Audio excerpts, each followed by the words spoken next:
Chapter 6. Practical Techniques in Mental Healings. An engineer has a technique and a process for building a bridge or an engine. Like the engineer, your mind also has a technique for governing, controlling, and directing your life. You must realize that methods and techniques are primary. In building the Golden Gate Bridge, the chief engineer understood mathematical principles, stresses, and strains. Secondly, he had a picture of the ideal bridge across the bay. The third step was his application of the tried and proven methods by which the principles were implemented until the bridge took form and we drive on it. There also are techniques and methods by which your prayers are answered. If your prayer is answered, there is a way in which it is answered, and this is a scientific way. Nothing happens by chance. This is a world of law and order. In this chapter, you will find practical techniques for the unfolding and nurture of your spiritual life. Your prayers must not remain up in the air like a balloon. They must go somewhere and accomplish something in your life. When we come to analyze prayer, we discover there are many different approaches and methods. We will not consider in this book the formal, ritual prayers used in religious services. These have important place in group worship. We are immediately concerned with the methods of personal prayer as it is applied in your daily life and as it is used to help others. Prayer is the formulation of an idea concerning something we wish to accomplish. Prayer is the soul's sincere desire. Your desire is your prayer. It comes out of your deepest needs and it reveals the things you want in life. Blessed are they that hunger and thirst after righteousness, for they shall be filled. That is really prayer. Life's hunger and thirst for peace, harmony, health, joy, and all the other blessings of life. The passing over technique for impregnating the subconscious. This consists essentially in inducing the subconscious mind to take over your request as handed it by the conscious mind. This passing over is best accomplished in the Riviere-like state. Know that in your deeper mind are infinite intelligence and infinite power. Just calmly think over what you want. See it coming into fuller fruition from this moment forward. Be like the little girl who had a very bad cough and a sore throat. She declared firmly and repeatedly, "It is passing away now. It is passing away now." It passed away in about an hour. Use this technique with complete simplicity and naivety. Your subconscious will accept your blueprint. If you were building a new home for yourself and family, you know that you would be intensely interested in regard to the blueprint for your home. You would see to it that the builders conform to the blueprint. You would watch the material and select only the best wood, steel, in fact, the best of everything. What about your mental home and your mental blueprint for happiness and abundance? All your experiences and everything that enters into your life depend upon the nature of the mental building blocks which you use in the construction of your mental home. If your blueprint is full of mental patterns of fear, worry, anxiety, or lack, and if you are despondent, doubtful, and cynical, then the texture of the mental material you are weaving into your mind will come forth as more toil, care, tension, anxiety, and limitation of all kinds. The most fundamental and the most far-reaching activity in life is that which you build into your mentality every waking hour. Your word is silent and invisible. Nevertheless, it is real. You are building your mental home all the time, and your thought and mental imagery represent your blueprint. Hour by hour, moment by moment, you can build radiant health, success, and happiness by the thoughts you think, the ideas which you harbor, the beliefs that you accept, and the scenes that you rehearse in the hidden studio of your mind. This stately mansion, upon the construction of which you are perpetually engaged, is your personality, your identity in this plane, your whole life story on this earth.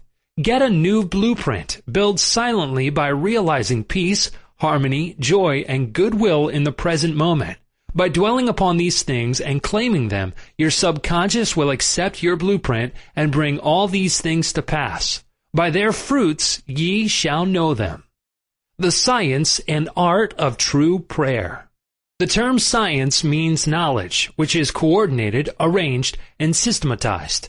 Let us think of the science and art of true prayer as it deals with the fundamental principles of life and the techniques and processes by which they can be demonstrated in your life, as well as in the life of every human being when he applies them faithfully. The art is your technique or process, and the science behind it is the definite response of creative mind to your mental picture or thought. Ask, and it shall be given you. Seek, and ye shall find. Knock, and it shall be opened unto you. Here you are told you shall receive that for which you ask. It shall be opened to you when you knock, and you shall find that for which you are searching. This teaching implies the definiteness of mental and spiritual laws. There is always a direct response from the infinite intelligence of your subconscious mind to your conscious thinking. If you ask for bread, you will not receive a stone. You must ask believing, if you are to receive. Your mind moves from the thought to the thing.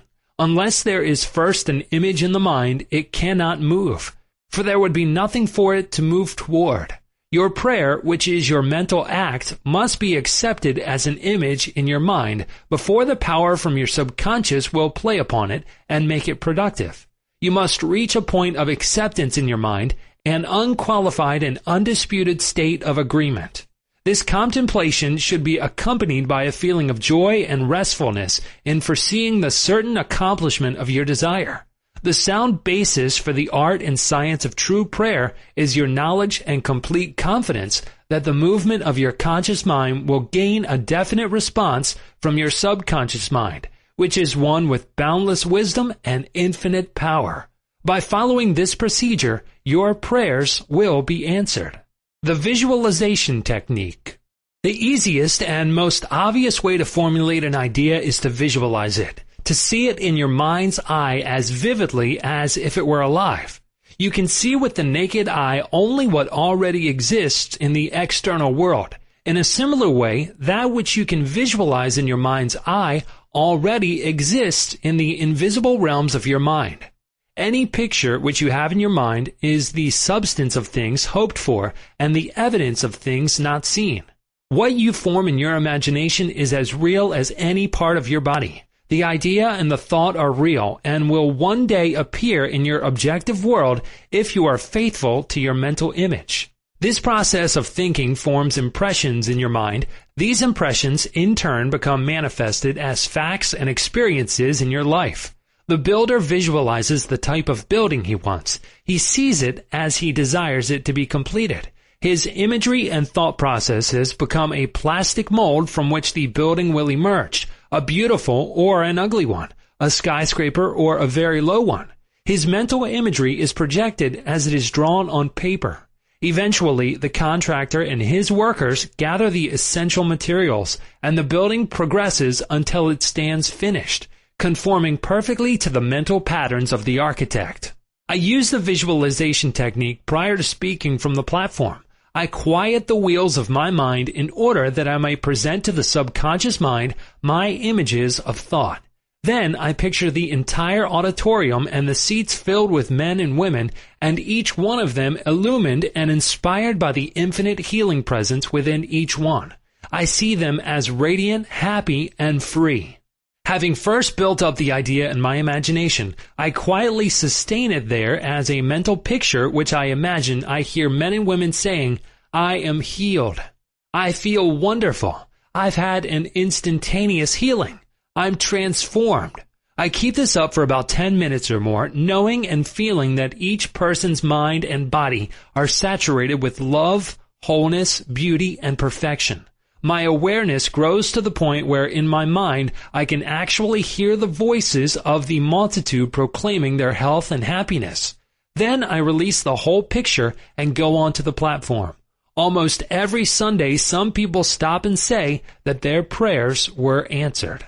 Mental movie method. The Chinese say a picture is worth 1,000 words. William James, the father of American psychology, stressed the fact that the subconscious mind will bring to pass any picture held in the mind and backed by faith. Act as though I am and I will be. A number of years ago, I was in the Middle West lecturing in several states, and I desired to have a permanent location in the general area from which I could serve those who desired help. I traveled far, but the desire did not leave my mind. One evening, while in a hotel in Spokane, Washington, I relaxed completely on a couch, immobilized my attention, and in a quiet, passive manner imagined that I was talking to a large audience, saying in effect, "I am glad to be here. I have prayed for the ideal opportunity." I saw in my mind's eye the imaginary audience, and I felt the reality of it all. I played the role of the actor, dramatized this mental movie, and felt satisfied that this picture was being conveyed to my subconscious mind, which would bring it to pass in its own way. The next morning, on awakening, I felt a great sense of peace and satisfaction, and in a few days' time, I received a telegram asking me to take over an organization in the Midwest, which I did, and I enjoyed it immensely for several years. The method outlined here appeals to many who have described it as the mental movie method. I have received numerous letters from people who listen to my radio talks and weekly public lectures telling me of the wonderful results they get using this technique in the sale of their property. I suggest to those who have homes or property for sale that they satisfy themselves in their own mind that their price is right. Then I claim that the infinite intelligence is attracting to them the buyer who really wants to have the property and who will love it and prosper in it. After having done this, I suggest that they quiet their mind, relax, let go, and get into a drowsy, sleepy state, which reduces all mental effort to a minimum. Then they are to picture the check in their hands, rejoice in the check, give thanks for the check, and go off to sleep feeling the natureness of the whole mental movie created in their own mind. They must act as though it were an objective reality, and the subconscious mind will take it as an impression, and through the deeper currents of the mind, the buyer and the seller are brought together. A mental picture held in the mind, backed by faith, will come to pass. The Baudouin Technique. Charles Baudouin was a professor at the Roswell Institute in France. He was a brilliant psychotherapist and a research director of the New Nancy School of Healing, who in 1910 taught that the best way to impress the subconscious mind was to enter into a drowsy, sleepy state, or a state akin to sleep in which all effort was reduced to a minimum. Then, in a quiet, passive, receptive way, by reflection, he would convey the idea to the subconscious. The following is his formula. A very simple way of securing this impregnation of the subconscious mind is to condense the idea which is to be the object of suggestion, to sum it up in a brief phrase which can be readily graven on the memory, and to repeat it over and over again as a lullaby. Some years ago, a young lady in Los Angeles was engaged in a prolonged, bitter family lawsuit over a will. Her husband had bequeathed his entire estate to her, and his sons and daughters by a previous marriage were bitterly fighting to break the will. The Baudouin technique was outlined to her, and this is what she said. She relaxed her body in an armchair, entered into the sleepy state, and, as suggested, condensed the idea of her need into a phrase consisting of 6 words easily graven on the memory. It is finished in divine order. The significance to her of these words meant that infinite intelligence operating through the laws of her subconscious mind would bring about a harmonious adjustment through the principle of harmony. She continued this procedure every night for about 10 nights. After she got into a sleepy state, she would affirm slowly, quietly, and feelingly the statement, "It is finished in divine order," over and over again, feeling a sense of inner peace and an all-pervading tranquility. Then she went off into her deep, normal sleep. On the morning of the 11th day following the use of the above technique, she awakened with a sense of well-being, a conviction that it was finished. Her attorney called her the same day, saying that the opposing attorney and his clients were willing to settle. A harmonious agreement was reached and litigation was discontinued. The sleeping technique. By entering into a sleepy, drowsy state, effort is reduced to a minimum. The conscious mind is submerged to a great extent when in a sleepy state. The reason for this is that the highest degree of outcropping of the subconscious occurs prior to sleep and just after we awaken. In this state, the negative thoughts, which tend to neutralize your desire and so prevent acceptance by your subconscious mind, are no longer present. Suppose you want to get rid of a destructive habit. Assume a comfortable posture, relax your body, and be still.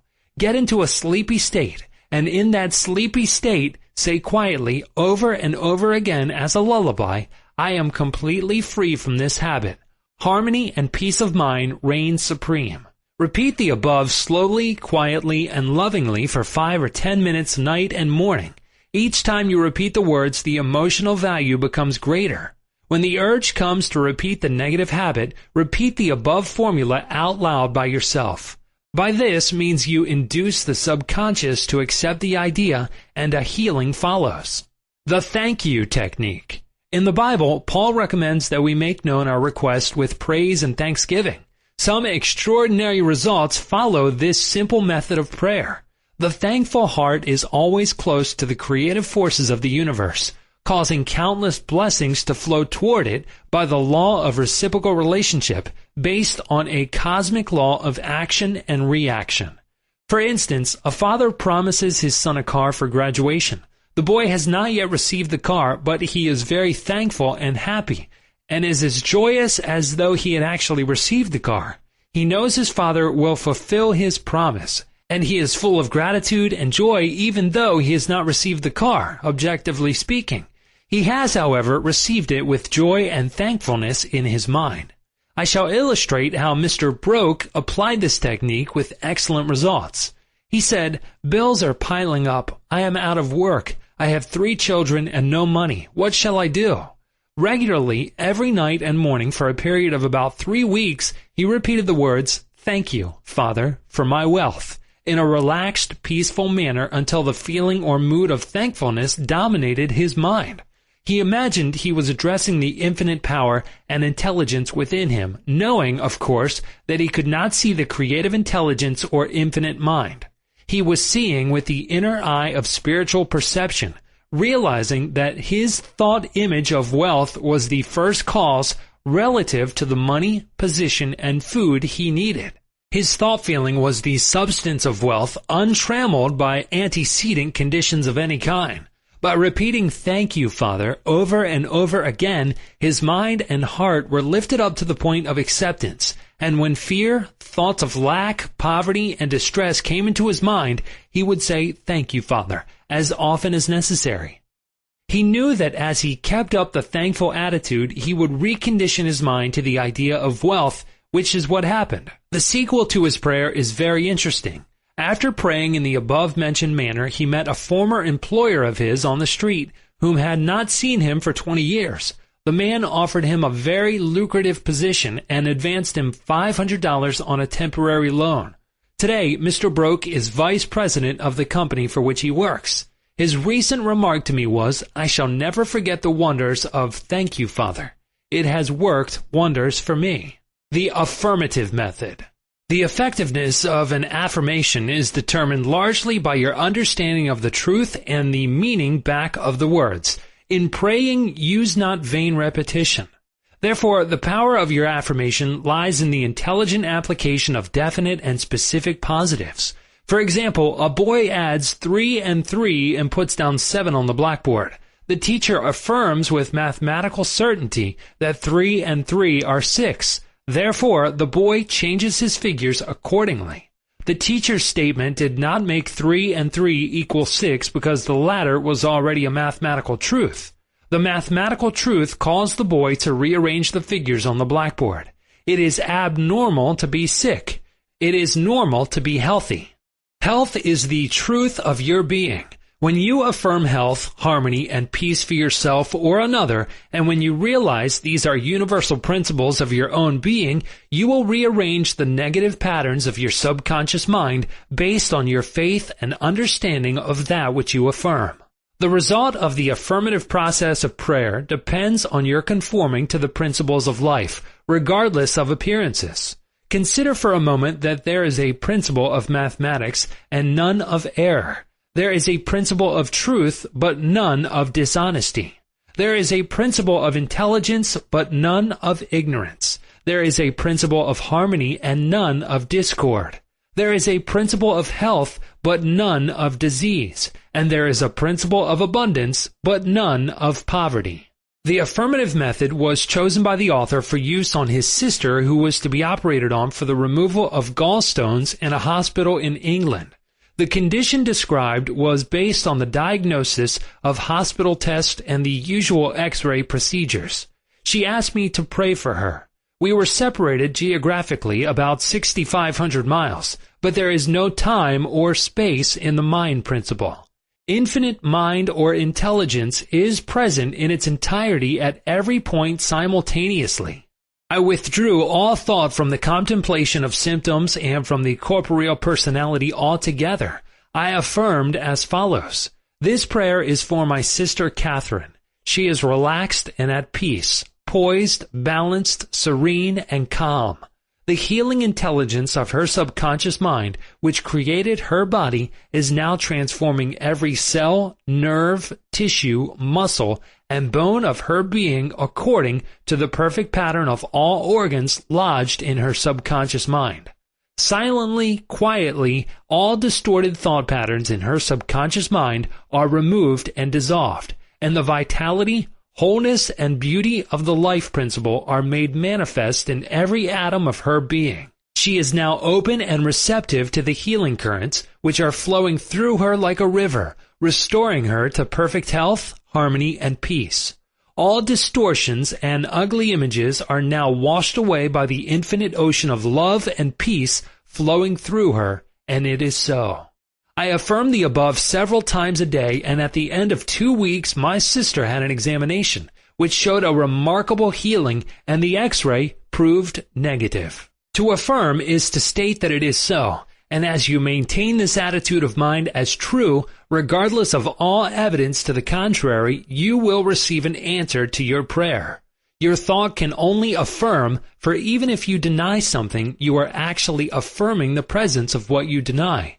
Repeating an affirmation, knowing what you are saying and why you are saying it, leads the mind to that state of consciousness where it accepts that which you state as true. Keep on affirming the truths of life until you get the subconscious reaction which satisfies. The argumentative method. This method is just what the word implies. It stems from the procedure of Dr. Phineas Parkhurst Quimby of Maine. Dr. Quimby, a pioneer in mental and spiritual healing, lived and practiced in Belfast, Maine, about 100 years ago. A book called The Quimby Manuscripts, published in 1921 by Thomas Y. Crow Company, New York City, and edited by Horatio Dresser, is available in your library. This book gives newspaper accounts of this man's remarkable results in prayer treatment of the sick. Quimby duplicated many of the healing miracles recorded in the Bible. In brief, the argumentative method employed according to Quimby consists of spiritual reasoning, where you conceive the patient and yourself that his sickness is due to his false belief, groundless fears, and negative patterns lodged in his subconscious mind. You reason it out clearly in your mind and convince your patient that the disease or ailment is due only to a distorted, twisted pattern of thought, which has taken form in his body. This wrong belief in some external power and external causes has now externalized itself as sickness and can be changed by changing the thought patterns. You explain to the sick person that the basis of all healing is a change of belief. You also point out that the subconscious mind created the body and all its organs. Therefore, it knows how to heal it, can heal it, and is doing so now as you speak. You argue in the courtroom of your mind that the disease is a shadow of the mind based on disease-soaked, morbid thought imagery. You continue to build up all the evidence you can muster on behalf of the healing power within, which created all the organs in the first place, and which has a perfect pattern of every cell, nerve, and tissue within it. Then you render a verdict in the courthouse of your mind in favor of yourself or your patient. You liberate the sick one by faith and spiritual understanding. Your mental and spiritual evidence is overwhelming. There being but one mind, what you feel as true will be resurrected in the experience of the patient. This procedure is essentially the argumentative method used by Dr. Quimby of Maine from 1849 to 1869. The absolute method is like modern sound wave therapy. Many people throughout the world practice this form of prayer treatment with wonderful results. The person using the absolute method mentions the name of the patient, such as John Jones, then quietly and silently thinks of God and his qualities and attributes, such as God is all bliss, boundless love, infinite intelligence, all-powerful, boundless wisdom, absolute harmony, indescribable beauty, and perfection. As he quietly thinks along these lines, he is lifted up in consciousness into a new spiritual wavelength, at which time he feels the infinite ocean of God's love is now dissolving everything unlike itself in the mind and body of John Jones, for whom he is praying. He feels all the power and love of God are now focused on John Jones, and whatever is bothering or vexing him is now completely neutralized in the presence of the infinite ocean of life and love. The absolute method of prayer might be likened to the sound wave or sonic therapy recently shown me by a distinguished physician in Los Angeles. He has an ultrasound wave machine which oscillates at a tremendous speed and sends sound waves to any area of the body to which it is directed. These sound waves can be controlled, and he told me of achieving remarkable results in dissolving arthritic calcareous deposits, as well as the healing and removal of other disturbing conditions. To the degree that we rise in consciousness by contemplating qualities and attributes of God, do we generate spiritual electronic waves of harmony, health, and peace. Many remarkable healings follow this technique of prayer. A cripple walks. Dr. Phineas Parkhurst Quimby, of whom we spoke previously in this chapter, used the absolute method in the latter years of his healing career. He was really the father of the psychosomatic medicine and the first psychoanalyst. He had the capacity to diagnose clairvoyantly the cause of the patient's troubles, pains, and aches. The following is a condensed account of the healing of a cripple as recorded in Quimby's manuscripts. Quimby was called on to visit a woman who was lame, aged, and bedridden. He states that her ailment was due to the fact that she was imprisoned by a creed so small and contracted that she would not stand upright and move about. She was living in the tomb of fear and ignorance. Furthermore, she was taking the Bible literally, and it frightened her. In this tomb, Quimby said, was the presence and power of God trying to burst the bands, break through the bonds, and rise from the dead. When she would ask others for an explanation of some passage of the Bible, the answer would be a stone. Then she would hunger for the bread of life. Dr. Quimby diagnosed her case as a mind cloudy and stagnated, due to the excitation and fear caused by the inability to see clearly the meaning of the passage of the Bible, which she had been reading. This showed itself in the body by her heavy and sluggish feeling, which would terminate as paralysis. Quimby traveled in his mind and contemplated the divine ideal. For example, the vitality, intelligence, harmony, and the power of God functioning in the sick person. This is why he said to the woman, "Therefore, where I go you cannot come, for you are in your narrow, restricted belief, and I am in health." This prayer and explanation produced an instantaneous sensation, and a change came over her mind. She walked without her crutches. Quimby said it was one of the most singular of all his healings. She was, as it were, dead to error, and to bring her to life or truth was to raise her from the dead. He also explained to her that the truth which she accepted was the angel or idea which rolled away the stone of fear, ignorance, and superstition, thereby releasing the healing power of God which made her whole. The decree method. Power goes into our word according to the feeling and faith behind it. When we realize the power that moves the world is moving on our behalf and is backing up our word, our confidence and assurance grow. You do not try and add power to power. Therefore, there must be no mental striving, coercion, force, or mental wrestling. A young girl used the decree method on a young man who was constantly phoning her, pressing her for dates, and meeting her at her place of business. She found it very difficult to get rid of him. She decreed as follows, "I release unto God. He is in his true place at all times. I am free and he is free. I now decree that my words go forth into infinite mind, and it brings it to pass. It is so." She said he vanished, and she never saw him since, adding, "It was as though the ground swallowed him up." Thou shalt decree a thing, and it shall be established unto thee, and the light shall shine upon thy ways. Job 22:28.